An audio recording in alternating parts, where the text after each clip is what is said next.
ஒரு case studies. This is my one. Okay, இதுல பாருங்க இந்த பர்சனல் டெவலப்மெண்ட்ல நான் ரெண்டு ஸ்லைட் போட்டிருக்கிறேன். முதலாவது ஸ்லைட் வந்து என்ன சொல்லுதுன்னு சொன்னால் இந்த ஓஎலும் ஏலும் 2015 ஆண்டு வரை காட்டிக்கும். 2015 ஆண்டு வரை காட்டிக்கும் ஓஎல் ஏலோட தான் நான் வெளியாகிறேன். 2000 ஆண்டு சவுதிக்கு போறேன், ஓஎல் ஏஎல். 2015 ஆண்டு துபாய்க்கு போறேன், ஓஎல் ஏஎல். ஓகேயா? ஜாப் மார்க்கெட்ல எனக்கான ரெகக்னிஷன் எவ்வளவுன்னு சொன்னா 3000 தொடக்க 4000. இதுக்கு மேல ஒரு ரூபாய் சம்பளம் கூடாது. 3000 தொடக்க 4000க்கு மேல சம்பளம் கிடையாது ஓஎல் ஏஎல் உள்ள ஆக்களுக்கு. சரியா? அப்ப அந்த மார்க்கெட்ல நாங்க எங்களுக்கு காணாது. 3000 ரூபாய் சம்பளம் எடுத்து எவ்வளவு செலவு இருக்கு? சும்மா யோசிங்க. 3000 ரூபாய் சம்பளம் கொடுக்குறாள், சம்பளம் இங்க செலவு எவ்வளவு இருக்கு? இங்க 1500 ரூபாய் செலவு இருக்கு குறைஞ்சது. ஏற்றுக்கொள்றீங்களா? 3000 ரூபாய் சம்பளம் எடுக்கிறாள், 1500 ரூபாய் செலவு இருக்கீங்க. ரைட்? 1500 ரூபாய் காசு எடுக்கிறோம்னா ஒரு நாள் எவ்வளவு போகுது? 1,20,000 ரூபாய் காசு கிட்டத்தட்ட நம்ம அனுப்புவோம். 1,20,000ங்கிறத அங்க சொல்லுவாங்க ஒரு நாள் 5000 ரூபான்னு சொல்லுவாங்க. ஒரு நாளைக்கு 5000 ரூபாய் எவ்வளவு? அப்ப 30,000 ரூபாய் கடன். ஏற்றுக்கொள்றீங்களா? ரைட்? உண்மையாக காணாது. நாம இங்க இருக்கிறது வேஸ்ட். இன்னொரு வகையில சொல்ல போனா நாம இருக்கிறது வேஸ்ட். எப்ப வேஸ்ட் ஆகும்? எங்கட இன்கம் காணாட்டி மாறி இன்கம் கூட்டிக் கொள்றது வழி இருக்கா? வழி இருக்கி. அப்ப நாம என்ன செய்யணும்? அந்த வழியை அடையாளப்படுத்தி 3000க்கு யோசிக்கணும். அதுதான் நம்ம அவட சொல்றோம். எங்கட 3000 ரூபாய் சம்பளத்தை நாங்க 6000 ரூபாய் மாத்தலாமா? அதுக்கு என்ன செய்யணும்? அதுக்கான மார்க்கெட் இருக்கா? ரைட்? இங்க மார்க்கெட் இல்லைன்னா இன்னொரு மார்க்கெட் இருக்கும். கத்தாறு தானே நம்ம கட்டிப்பிடிக்க வரலையே கத்தாருன்னு. ரைட்? அப்ப இங்க மார்க்கெட்ல இன்னொரு இடத்து மார்க்கெட் இருக்கும். அந்த மார்க்கெட்டுக்கு 3000க்கு நான் என்ன செய்யணும்? என்ன இங்க இருந்துகிட்டு ஏதாவது செஞ்சுக்கிட்டு போகக்கூடிய மாதிரி இருக்கணும். அங்கேயும் பாருங்க இடப்படாது. இங்க இருந்த மாதிரி இன்னொரு மார்க்கெட்டுக்கு போய் என்ன செய்யற சொல்லுங்க. இதே மாதிரி அப்படியே போனா என்ன செய்யும்? அங்க இன்னும் இதை இங்க கம்ஃபர்டபுளா இருப்பாங்க, அந்த கம்ஃபர்டபுள் கிடைக்காது. ரைட்? ஆகவே நாங்க இந்த மார்க்கெட்டுக்கு மூவ் ஆகக்கூடிய மாதிரி எங்கள்கிட்ட என்ன பெண்ணில் பாத்தீங்கன்னு சொன்னா நான் ஓஎல் எடுத்தேன், ஏஎல் எடுத்தேன். ஏஎல் எடுத்த முடியும் ஒரு இங்கிலீஷ் டீச்சரா கண்ட்ராக்ட் பேசிஸ்ல ஜாயின் ஆகி 97ஆம் ஆண்டுல 2000 ஆண்டு வரை காட்டி நான் வேலை செஞ்சேன். 2000 ஆண்டுல இருந்து 2005 வரை காட்டி மெக்டானல்ஸ்ல வேலை செஞ்சேன். அதுக்கு பிறகு மெக்டானல்ஸ்ல இருந்து வெளியாகி வந்து ஒரு கம்ப்யூட்டர் பேஸ்ட் இங்கிலீஷ் லாங்குவேஜ் சென்டர்னு ஒரு செல்க்னு சொல்லி ஒரு இன்ஸ்டியூட் ஒன்று இருந்துக்குது. அது மட்டக்களப்பு மியூனிசிபல் கவுன்சிலால ரன் பண்ணது. USAID ப்ராஜெக்ட் இதால நடந்தது. என்ன சொல்ற இவனல்ற சுனாமி வந்ததுக்கு அவனால் ஒரு ப்ராஜெக்ட் கொடுத்து வெளியே எடுத்தவனா அதுக்கு கொடுத்து அதில் நான் ஒரு டீச்சர் இன்ஸ்ட்ரக்டராக ஒர்க் பண்ணேன். அதுக்கு பிறகு வேர்ல்ட் விஷன்ல project office admin and logistics. எனக்கு இந்த பொசிஷன் கிடைச்சதுக்கு காரணம் நான் மெக்டானல்ஸ்ல வேலை செஞ்சது. இல்லைங்கதா? அப்ப யோசிச்சு பாருங்க, வெளிநாட்டுல வேலை செய்யற ஒரு ஆள்ற அனுபவம்ங்கிறது நம்ம லேசா நினைக்க கூடாது. அது வந்து எங்களுக்கு அங்க பெரிய விஷயம் இல்லை. நான் இங்க வெளிநாட்டுல நான் உழைச்சிருந்த காசு அதே ஈக்குவலான காசு எனக்கு அங்க தந்தி. சரியா? நான் ப்ராஜெக்ட் ஆஃபீஸ் அட்மின் லாஜிஸ்டிக்கா வேலை செய்யற நேரத்துல எனக்கு கிடைச்ச அந்த சம்பளம் வந்து 50,000 ரூபாய். அப்ப டீச்சர் சம்பளம், டீச்சர்ஸ்மாருக்கு சம்பளம் வந்து அந்த நேரத்துல 15,000 ரூபாய். நான் அந்த இன்டர்வியூல அவரோட ஓப்பனாக நான் கழிச்ச விஷயம் என்னன்னா, நான் யாரு, எனக்கிட்ட என்ன கேப்பபிலிட்டி இருக்குது, நான் என்ன செஞ்சிருக்கிறேன், நான் உங்களுக்கு என்ன வகையில ஹெல்ப் பண்ண இயலும், ஃபியூச்சர்ல நான் உங்களுக்கு எப்படி ஒரு வேல்யூஸாக இருப்பேங்கிற விஷயத்தை நான் ஓப்பன் அப் பண்ணினேன். ஓப்பனா கழிச்சேன். அப்ப அவர் என்ன செஞ்சாருன்னு சொன்னா கோஆர்டினேட்டர் அப்படி வச்சு போட்டு அதுக்கு யாரையும் கொண்டு வரலாம். அப்ப என்ன அடையாளப்படுத்தினாரு? ப்ராஜெக்ட் ஆஃபீஸர் டோட்டல் ப்ராஜெக்டுக்கு அதுல admin and logistic, project admin and plus வந்து office admin and logistic operation total project ஆபரேஷனுக்கு போட்டார். இது வந்து ஹெவியான ஒரு ஒர்க் ஒன்று எனக்கு கிடைச்சிக்கு. அந்த இன்டர்வியூல நான் போன அந்த இன்டர்வியூல என்கிட்ட கேட்ட கேள்விகள்ல முதலாவது கேள்வி, தம்பி நீங்க என்ன செய்றீங்க, what are you doing right now, இதான் கேள்வி. ஃபாரினர்ஸ் தான் இருந்தாங்க வேர்ல்ட் விஷன்ல. இது இந்த கனடா ப்ராஜெக்ட், இது சீடாட ப்ராஜெக்ட். வேர்ல்ட் விஷன்ல கேட்ட கேள்வி வந்து என்ன செய்றீங்க, what are you doing right now. நான் சொன்ன ஆன்சர் என்ன தெரியுமா? ஐ எம் டீச்சர்னு சொன்னேன். நான் அவிடத்த எல்லாரும் சிரிச்சாங்க. நான் டீச்சர்னு சொன்னா சிரிச்சான். Then why are you here? அவங்க தே ஆர் சீரியஸ். என்ன யோசிச்சு பாருங்க. அப்போ தே ஹாவ் அ ப்ராஜெக்ட். ப்ராஜெக்ட்ங்கிறது ஸ்டார்டிங் டேட்டிங் எண்டிங் டேட்டிங் இருக்குது. நான் வந்திருக்கிற பொசிஷன் அட்மின் அண்ட் லாஜிஸ்டிக்ஸ். விளங்குதா? அப்ப ஒரு இந்த பொசிஷனுக்கு நான் வாரேன்டா அதுக்கு ஒரு ரீசன் ஒன்று இருக்கணுமே. அப்ப நான் சொன்னேன், yes I am a teacher of English right now, but I have experience worked in McDonald's, which is one of the multinational company where I had been working in this area. This is my logistic area, this is administration area that I have covered in சொல்லி நான் என்ன இந்த எக்ஸ்பீரியன்ஸை convert பண்ணி reality அவனை picture பண்ணி அவனை convince பண்ற மாதிரி டெலிவர் பண்ணினேன். விளங்குது? அப்ப அவன் என்ன செஞ்சான், ப்ராக்டிக்கல் கொஸ்டின்ஸை தந்தான், சில கேஸ் ஸ்டடிஸை தந்தான், அது அவ்வளோத்தையும் நான் ஆன்சர் பண்ணினேன். ஒரு ரிசோர்ஸ் வேஸ்ட் ஆகுது, என்ன செய்வா ஒரு பிரச்சனை ஒன்று வருது, என்ன செய்வா? ப்ராக்டிக்கலான கேள்வியில கேட்டான், அந்த கேள்வி எல்லாத்தையும் டீல் பண்ணினேன். இப்போ இந்த எவ்வளோ சம்பளம் எடுக்க போறா, எவ்வளோ what is your salary expectation, அடுத்த கேள்வி. இப்போ இந்த இன்டர்வியூ கனெக்ட் பண்ணிட்டேன்னா what is your salary expectation கேட்குறான்.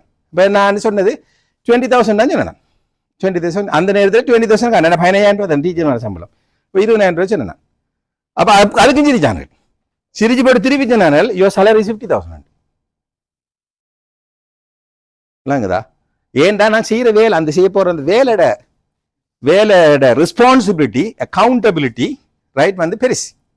அப்ப அந்த ப்ரொஜெக்டை வந்து முடிக்கிற அந்த ஃபேஸ்லயும் நான் இருக்கணும், இனிஷியேட் பண்ற அந்த ஃபேஸ்லயும் நான் இருக்கணும். அப்ப இந்த ரோல் அண்ட் ரெஸ்பான்சிபிலிட்டி ஹெவிங்கிறதால கிடைக்கிறது. அப்ப அதனால நான் என்ன சொல்ல வரேன்னு சொன்னா, இந்த ஏரியாவில் எனக்கு நிறைய ஒரு எக்ஸ்பீரியன்ஸ் கிடைச்சிக்குது. ஒரு ப்ரொஜெக்டில் ஒர்க் பண்ற எக்ஸ்பீரியன்ஸ், அந்த ப்ரொஜெக்டால நான் அடைஞ்ச பெனிஃபிட் ரைட். இது வந்து என்ன செஞ்சிங்கன்னு சொன்னால் அடுத்த கட்டத்துக்கு என்னை மூவ் ஆகிறதுக்கு இன்றைக்கு நான் இடத்த வந்து நிற்கிறதுல அது ஒரு காரணம்.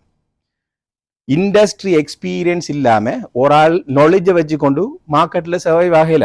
ஏற்றுக்கொள்றீங்களா? இண்டஸ்ட்ரி எக்ஸ்பீரியன்ஸ் இல்லாம அது சொல்ற ப்ராக்டிக்கல் எக்ஸ்பீரியன்ஸ். நாங்க பொதுவாக தெரியுமா, உங்களுக்கு தெரியும், இன்டர்ன்ஷிப் ஒன்று இருக்குது. எப்பயுமே ஒரு யூனிவர்சிட்டி முடிச்சிங்கன்னா, டிகிரி முடிச்சிங்கன்னா எங்கனால ஒரு கம்பெனியில் போய் வேலை செய்யுங்க. இன்டர்ன்ஷிப் ட்ரைனிங் கட்டாயம் போங்க. கோர்ஸை முடிச்ச உடனே காசு வானாப்பா என்னை சும்மா வச்சுக்கிட்டு சொன்னீங்கன்னா போய் நில்லுங்க. போய் நின்று அந்த ப்ராக்டிக்கலா படிங்க. ஒரு 6 மாசம் பரவாயில்ல, போக்குவரத்து காசு தாண்டி சொல்லி கேட்டு அவன்கிட்ட போய் நில்லுங்க 6 மாசம். அந்த 6 மாசத்துக்குள்ள நீங்க படிக்கிற விஷயம், நீங்க ஏற்கனவே படிச்ச தியரி எல்லாமே இன் ப்ராக்டிக்கலி நீங்க இம்ப்ளிமெண்ட் பண்ணீங்க. ஒரு நெட்வொர்க்கிங் அதுக்குள்ள வரும், உங்களுக்குள்ள ஆட்டோமேட்டிக்காவே ஒரு எம்பவர்மெண்ட் கிடைக்கும். அது அடுத்த வழிக்கு உங்களுக்கு ஒட்டி செல்லும். ஆகவே கட்டாயம் நாங்கள் அடுத்த கட்டத்துக்கு போகணும். அதனால அந்த துபாய்க்கு நான் போனேன் நான் ரைட். OL AL இதுக்கு அங்கே அலௌண்டும் இல்லை. salary ஸ்டெப்பை பார்த்தேன், அங்கேயும் வந்து என்ன இல்லை, salary வந்து ஃபியூச்சர் இல்லை. எனக்கு அப்போ டியூஷன் கிளாஸுக்குள்ள வர காசும் அரசாங்கத்தில் கிடைச்ச காசு ரெண்டையும் கணக்கு பார்த்தேன், அங்கே நிற்கிறது வேஸ்ட். நான் வந்துட்டு ரிட்டர்ன் ஆகிட்டு. நான் வந்து செஞ்ச முதலாவது வேலை என்ன தெரியுமா, 2016ஆம் ஆண்டு TKD செஞ்சேன், டீச்சிங் நாலேஜ் டெஸ்ட். இது வந்து என்னன்னு சொன்னா இன்டர்நேஷனல் சர்டிஃபிகேட், நம்ம டிரைவிங் லைசன்ஸ் மாதிரி certificate for teaching English for second ESL. English நாங்கள் வந்து இங்கிலீஷை படிப்பிக்கிறது செகண்ட் லாங்குவேஜாக ஆக்களுக்கு. இப்போ இங்கிலீஷை செகண்ட் லாங்குவேஜை நான் எங்கே படிப்பிக்கலாம்டா, எல்லாம் உலகம் முழுக்க படிப்பிக்கலாம். நான் எந்த நாட்டுக்குள்ள போயிருந்தாலும் நான் லேப்டாப்பை ஆன் பண்ணி நான் அட்வர்டைஸ் பண்ணி நான் படிப்பிக்கலாம். Do you have qualification? Yes, I have. Certification do you have? Yes, I have. அதான் TKT. இப்போ ஃபர்ஸ்ட்டுக்கு நான் TKT level 1, 2, 3 மூணையும் முடிச்சேன். அப்போ அதை முடிச்ச உடனே எனக்கு என்ன ஆப்பர்ச்சுனிட்டி கிடைச்சின்னு சொன்னா, eSoftலையும் ICBலையும் என் CV போட்டேன். போயிட்டு வரக்கலே கால் பண்ணி நாளைக்கு வந்து ஜாயின் ஆகி சொல்லிட்டாங்க. போயிட்டு வரக்கலே எனக்கு கால் வந்து, can I come tomorrow, can I join next week. விளங்குதா? அப்ப ஏன்னு சொன்னா என்ன குவாலிஃபை பண்ணினத்தாலே. அப்ப குவாலிஃபை பண்றங்கிறது அகடமிக்கலி நாங்க எங்களை அதே போல ப்ரொஃபஷனலி எங்களை நாங்க ஆட் பண்ணிக்கொள்ளணும். இது வந்து நான் சொல்றேன்டா, இது எனக்கா வேண்டி சொல்லலை, இதை போல நீங்க யோசிங்கன்னு சொல்றேன். இந்த பாயிண்ட் விளங்குதானே? இதை எனக்காக சொல்லல, இதை போல நீங்க யோசிங்க.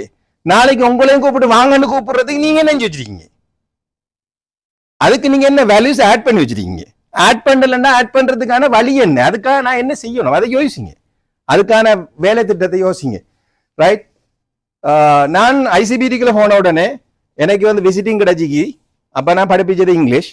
ஆனா அந்த நேரத்தில் இருந்த மேனேஜர் சொன்னாரு, இந்த எக்ஸ்பீரியன்ஸ் எல்லாத்தையும் பார்த்து போட்டு ஒரு பாடம் பிசினஸ் மேனேஜ்மெண்ட்ல எங்களுக்கு ஒரு ஆள் தேவை, அந்த பாடத்தை படிப்பீங்க, பர்சனல் டெவலப்மெண்ட் சம்பந்தப்பட்ட பாடம், இந்த பாடம் தான் அவர் செய்யுங்கன்னு சொல்லிச்சினார். அப்ப நான் அதை செஞ்சேன். விளங்குதா? அதை செய்யக்கல நான் எல்லாருக்கும் ஐடியா கொடுத்துட்டு இருக்கேன். அப்ப எந்த வளர்ச்சி எங்கடாப்பா? நான் எல்லாருக்கும் நான் ஐடியா கொடுக்க, நான் எப்ப வளர்றேன்? அப்ப நான் என்ன யோசிச்சேன்டா, நான் வளர்றதுக்கு உங்கள்ட்ட என்ன ஆப்பர்ச்சுனிட்டி இருக்கு? அவங்க எனக்கு சொன்னாங்க என்னன்னு சொன்னா, யூ கேன் டூ MBA முடிக்கிறேன்டா 3 அடிப்படை தாம வேணும். ஒரே ஆள் MBA செய்யறேன்னா 3 அடிப்படை தாம வேணும். முதலாவது அடிப்படை தான் ஃபர்ஸ்ட் டிகிரி இருக்கணும், கட்டாயம் டிகிரி இருக்கணும். அப்ப ஐ டோன்ட் ஹேவ் டிகிரி. ஏன்? குடும்பத்துக்காக இழந்துட்டேன். 2000 ஆண்டு வெட்டக்கறங்கினேன். ரைட். 2006ஆம் ஆண்டு வந்து 2005 கடைசியில வந்து கல்யாணம் முடிச்சாச்சு. அதுக்கப்புறம் படிப்பு பத்தி சிந்தனை இல்லை, வேற சிந்தனை. அப்ப அவ்வளவு யாருக்கா வேண்டி யோசிச்சு பாருங்க. ஏழு எடுத்து முடிஞ்சது பிறகு ஃபியூச்சர் நம்ம யோசிக்கல, உழைச்சி கொடுத்ததெல்லாம் குடும்பத்துக்கு தான். அதே தான் நாம் எல்லாரும் செஞ்சுட்டு இருக்கோம். நம்மட காலம் முடிஞ்சுது, கடைசியில வந்து கையை பார்த்தா ஒன்றும் இல்லை. அப்ப நான் என்ன செஞ்சேன்னு சொன்னா அந்த இடத்துல கேட்டது ரைட். ரெண்டாவது விஷயம் என்ன ரைட், அது இல்லை நைட்டு. ரெண்டாவது என்ன, ரெண்டாவது மேனேஜ்மெண்ட் எக்ஸ்பீரியன்ஸ். உங்களோட கம்பெனியால கம்பெனி லெட்டர் வேணும். 5 years எக்ஸ்பீரியன்ஸ் இங்கே மேனேஜராக ஒர்க் பண்ணதுக்குரிய டாக்குமெண்டேஷன் நீங்கள் யூனிவர்சிட்டி எதிர்பார்க்குற டாக்குமெண்டேஷனை சப்மிட் பண்ணினா உங்களுக்கு கண்டிஷனல் ஆஃபர் கிடைக்கும். என்ன கிடைக்கும்? Conditional offer. அது இன்டர்வியூ நடக்கும். அந்த இன்டர்வியூல நீங்க எல்லாம் ப்ரூவ் பண்ணப்பட்டீங்கன்னா உங்களுக்கு ஆப்பர்ச்சுனிட்டி கிடைக்கும். ரெண்டாவது ஆப்ஷன். மூணாவது ஆப்ஷன் வந்து you have to be an business entrepreneur. நீங்க ஒரு பிஸ்னஸ் ஆண்டர்பிரினரா பிஸ்னஸ் ரிஜிஸ்டர் பண்ணிக்கணும். அது வந்து ரன் ஆகிக்கணும். அது ரன் ஆகிட்டு இருக்குங்கிறத கவர்மெண்ட் பாடி வந்து என்ன செய்யணும், உங்களுக்கு அட்டஸ்ட் பண்ணி தரணும். ரைட். அப்ப எனக்கு என்னண்டா ஏசி காலேஜ்னு சொல்லி ஒரு இன்ஸ்டியூட்டை நான் வேர்ல்விஷன்ல இருந்து வெளியாகல என்ன செஞ்சிட்டேன், ஃபார்ம் பண்ணிட்டேன்.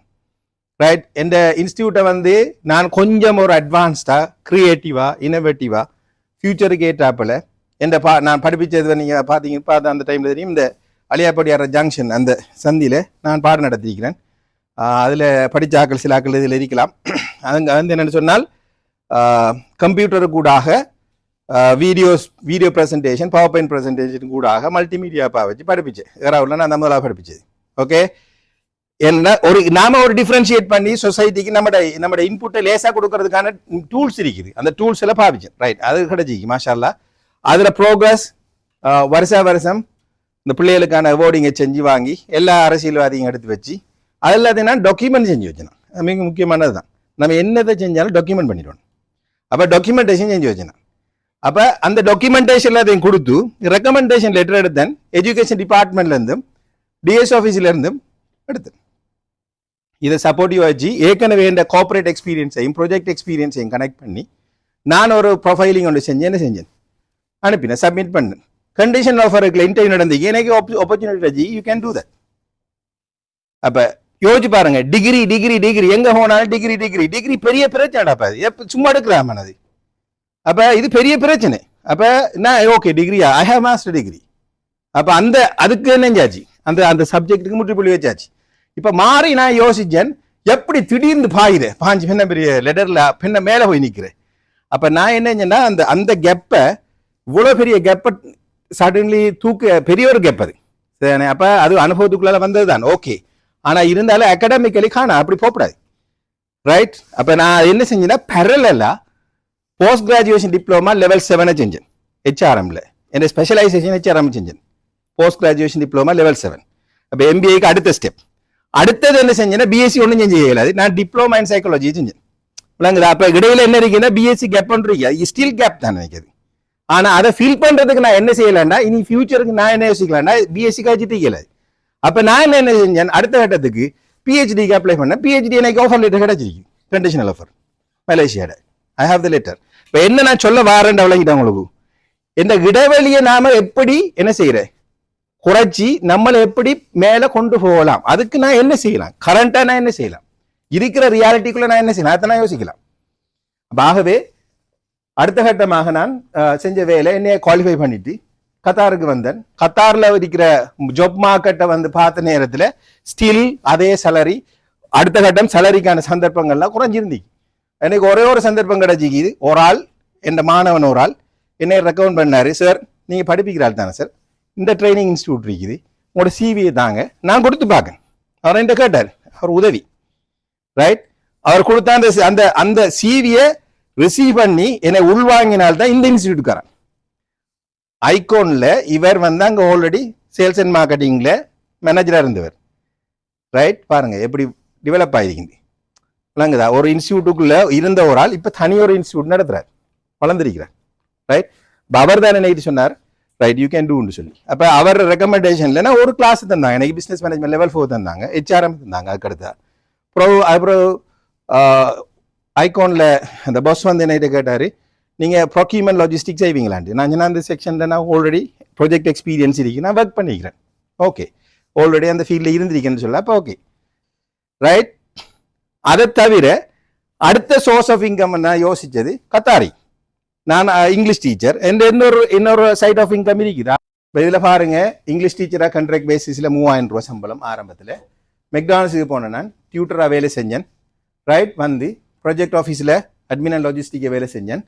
ரைட், என் காலேஜை ஃபார்ம் பண்ணினேன், கவர்மெண்ட்டில் ஜாயின் ஆகி பிஹெச்எஃப்ஓவா பரவாயில்ல ரெண்டையும் கவர் பண்ணிட்டு போனேன். இப்போ என் அகடமிக்கலி நான் வந்து ஆட் பண்ணி கொண்டதால ஃப்ரீலான்சராக நான் ஒர்க் பண்ணுறேன். இதுதான் என் பிடிபி. சரியானே? இதுக்கு அடுத்த பரலலாக இருக்கிறது தானே சிடிபி, கரியர் டெவலப்மெண்ட் அதில் காட்டியிருக்கிறேன், பர்சனல் டெவலப்மெண்ட் காட்டியிருக்கிறேன். இது எந்த பர்சனலாக என்னை பற்றி உங்களுக்கு சொல்கிறது நோக்கம் என்னென்னா, நீங்கள் இப்போ இந்த பாயிண்ட்ல யோசிக்கணும். குயிக்லி ஒரு 5 மினிட்ஸோட நான் முடிப்போம். இதை எல்லாரும் நோட் பண்ணிக்கொள்ளுங்க, என்ன செய்யலாம்னு சொல்லி.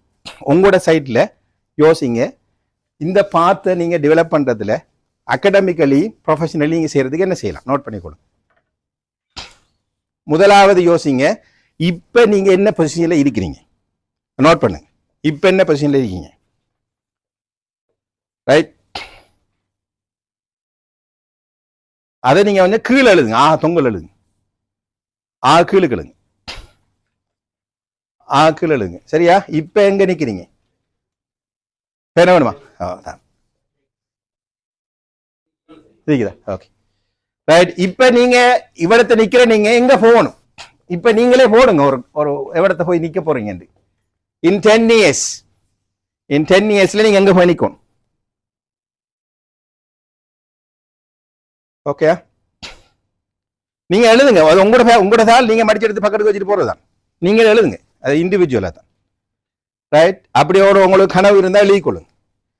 ரைட், அப்ப அப்படி ஒரு கனவே வரலண்டா வீட்டை போய் கனவு காணுங்க. சரியா? கனவு கண்டு எழுதுங்க. சரிதானே? ரைட். அடுத்தது இதுல இப்ப நீங்க போய் அடையிறண்டா, இந்த 10 வருஷத்துக்குள்ள எனக்கு அடையலாமான்னு யோசிங்க. இந்த 10 வருஷத்துனா அதை போய் அடையவேனா இந்த யோசிச்சுட்டீங்கன்னு சொன்னா, ரைட், என்னென்னத்தை செஞ்சா அடையலான்னு யோசிங்க. நான் என்னென்னத்தை செஞ்சா அடையலாம். சரியா? அந்த அடையிற அந்த லிஸ்டுக்குள்ள 2ஆ பிரிங்க. இதுல ஒன்ன இருக்கு, என்ன இல்லை. இந்த பாயிண்ட் பண்ணிட்டேன் நான் சொன்னேன். என்னென்னத்தை செஞ்சா அடையலாம். ரைட், அதை யோசிங்க. என்னென்னத்தை செஞ்சு அடையலாம். சும்மா போடுங்க, ஒரு 2-3 எழுதுங்களேன். உங்களோட எழுதுறதுக்காக எழுதுங்களேன், பேன பேப்பர் தந்ததுக்கு. ரைட், என்னென்னத்தை நான் செஞ்சா அடையலாம் என்று சொன்னா, நீங்க எதிர்பார்க்கறது அடையிறதுக்கு என்னென்னத்தை செஞ்சா அடையலாம்டா ஒரு 3 விஷயம் நீங்க 1 2 3 போட்டு வைங்க. ஊட்ட போய் யோசிங்க. ரைட், இப்ப இந்த 5 விஷயத்தை போடுங்க. 5 போட்டுட்டு இதை 2ஆ பிரிங்க.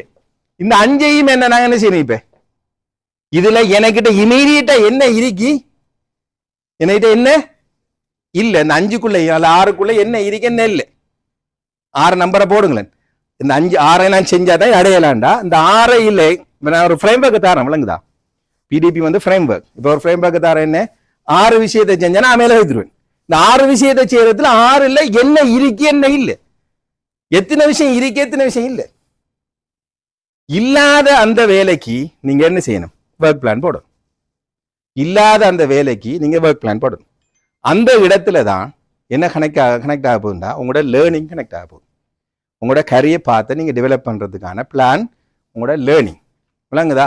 நீங்க அகடமிக்கலி உங்களை பொசிஷன் பண்ணணும். கட்டாயம் எல்லாரும் ஏதோ ஒரு அடிப்படையில் உங்களோட அகடமிக் குவாலிஃபிகேஷனை கூட்ட பாருங்க. அகடமிக் குவாலிஃபிகேஷனை கூட்ட பாருங்க. இந்த ஐடியாவை ஓஎல் எடுத்து போட்டு ஏல் எடுத்து போட்டு வர பிள்ளைகளுக்கு நீங்க கட்டாயம் சொல்லணும். ஏல் எடுத்து போட்டு இருக்கிற பிள்ளைகளுக்கு கட்டாயம் வழிகாட்டணும். எனக்கு ஒரு உடன்பாடு இல்லை, எல்லாரும் அக்கௌண்ட் நான் வாரது எனக்கு அதில் உடன்பாடு இல்லை. இல்ல நான் சொல்றேன், இது ப்ராக்டிகல் அவங்களுக்கு தெரியும். மார்க்கெட்ல ஒரு கம்பெனி எடுத்தா எத்தனை அக்கௌண்ட் இருப்பான், எத்தனை மேனேஜர்ஸ் இருப்பான்? Tell me. Sales manager, procurement manager, project manager, HR manager, marketing manager, logistic manager, supply chain manager, liaison manager, ஏதோ 1008 மேனேஜர்ஸ், நிறைய மேனேஜர்ஸ் இருக்குதுன்னு. என்ன ஒவ்வொரு பிசினஸ் ஃபங்க்ஷனையும் ரன் பண்றதுக்கு தேவையான மேனேஜ்மெண்ட் கட்டாயம் தேவை. அப்ப என்ன செய்யுங்கன்னா, கொமர்ஸ் படிக்கிற பிள்ளைகளை கட்டாயம் மேனேஜ்மெண்ட்டுக்குள்ள கனெக்ட் பண்ணி பாருங்க. அவங்கள கட்டாயம் கைட் பண்ணுங்க.